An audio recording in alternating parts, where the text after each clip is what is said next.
Welcome back to News 46. Measles and pertussis, or whooping cough, have been effectively controlled in the United States with the use of vaccines. However, recent outbreaks of these vaccine-preventable diseases have prompted many to examine why this is happening.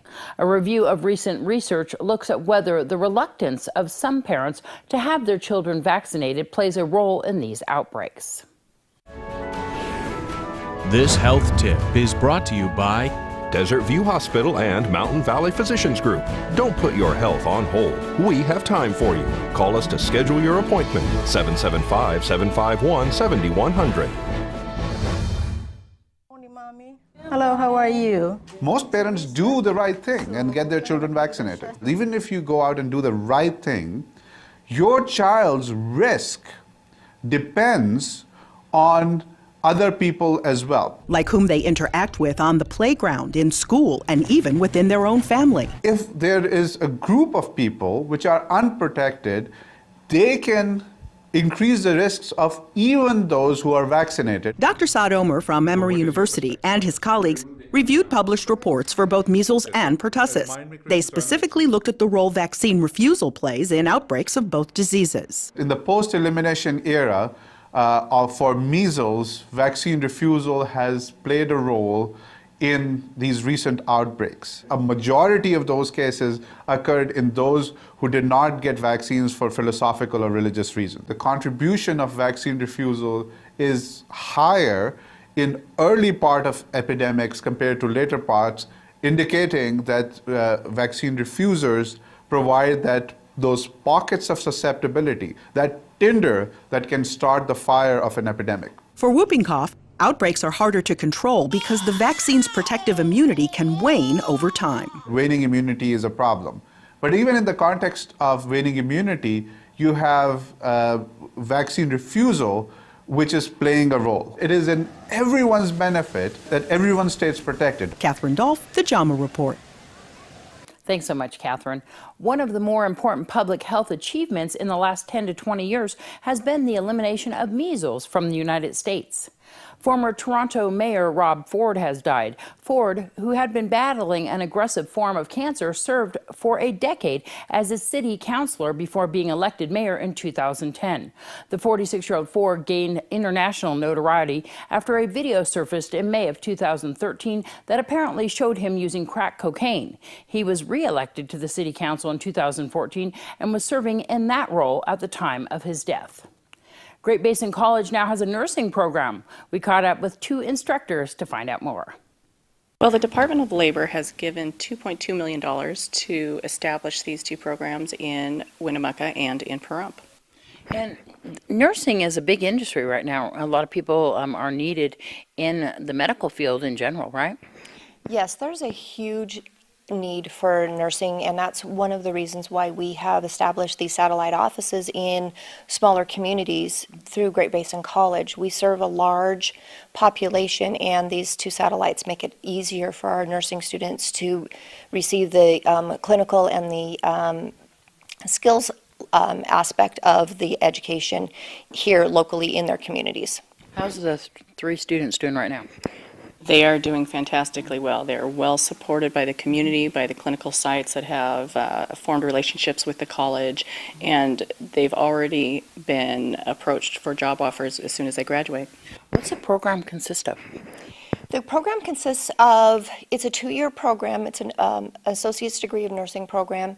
There is 4 semesters of pretty intense didactic education along with lab, which develops their skills, and then they also spend quite a bit of time in the clinical setting, which is in either hospitals or outpatient clinics of various kinds based on the topic of the course that they're taking. What types of students are you taking into this associate's degree? Is it somebody that already has nursing experience, or who can qualify for this?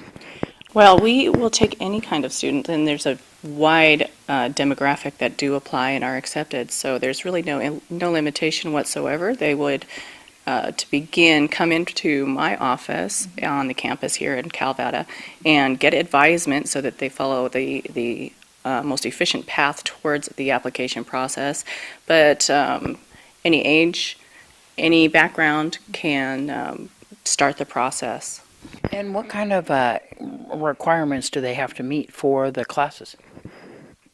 There are general education requirements, just like most any professional pathway, but there's also, we develop it's an application process and it's developed on points, so grades do matter. There's, we do have a CNA, which is a Certified Nursing Assistant program here. That is one of the requirements, and so they need to go through that program, but we also offer that here at the Great Basin College here in Pahrump as well, so it's right here accessible to them. And the annual Nathan Adelson Hospice Senior Resource Carnival is being held tomorrow, Wednesday, at the Saddle West. Tomorrow, free hot dogs. Senior Resource Carnival. This is our 5th annual. Wow. Where's it at? Saddle West, and it is from 10 to 2.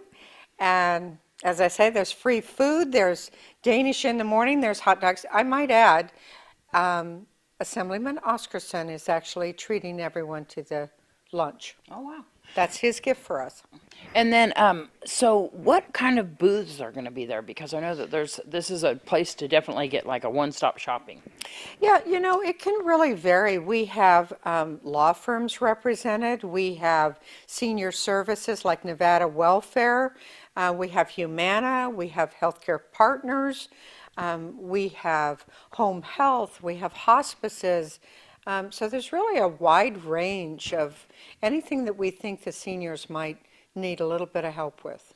And then, of course, you can find out all about different insurances and health care and anything that you could possibly dream of, all at this one location. Tomorrow? Tomorrow, and actually as another added incentive, each of them, because there's no cost for people to have a table there, what I do is ask them to bring out a raffle prize, a basket. And I have to say the baskets last year were magnificent. I saw those. I know, so people may want to just come and wander through because they might get lucky and win one of those baskets. Exactly. You get a ticket when you come on in, so definitely, and there's lots of giveaways. Lots of giveaways, and we'll start giving away probably right around 10:30 or so. And people like to just hang out, and that's fine with us too. This is all sponsored by? It's all sponsored by Nathan Adelson Hospice. We're happy to be able to do this for our community. More information on Nathan Adelson Hospice? They can call me, and this is Susan, and the number is 775-291-0541. We'll return with some of the winners of this weekend's chili cook-off.